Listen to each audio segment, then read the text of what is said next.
মামা আমাক উদ্ধাৰ কৰক। তামিলনাডুত আবদ্ধ অসমৰ এদল শ্ৰমিকৰ মুখ্যমন্ত্ৰীলৈ কাটৰ আহ্বান।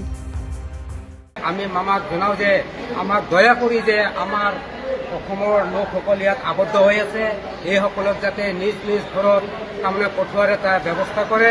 গতিকে আমাৰ বহুতো অসুবিধাৰ সন্মুখীন হৈছোঁ। হয়, পেটৰ তাৰণাত পৰিয়াল পোহপাল দিয়াৰ স্বাৰ্থত বহিৰাজ্যত গৈ কৰ্মৰত হোৱা এইসকল অসমৰ শ্ৰমিক এতিয়া পৰিছে বিপদত।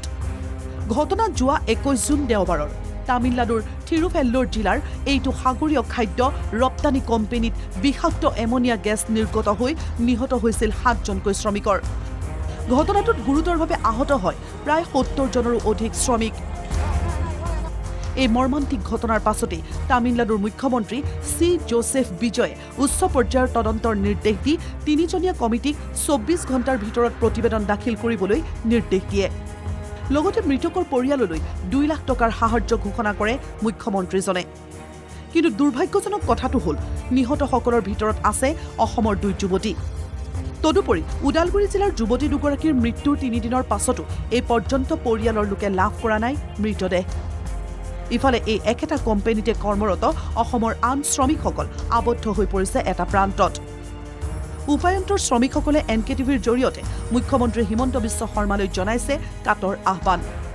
অসমৰ স্বগৃহলৈ শ্ৰমিকসকলক উভতাই অনাৰ ব্যৱস্থা কৰিবলৈ আহ্বান মুখ্যমন্ত্ৰীক। আমাৰ মাছ কোম্পানীত এটা এমনিয়া গেছ ব্যৱহাৰ কৰা হয়। সেই এমনিয়া গেছ ব্লাষ্ট হৈ বহুতো লোক আহত হৈ চিকিৎসালয়ত ভৰ্তি হৈ আছে।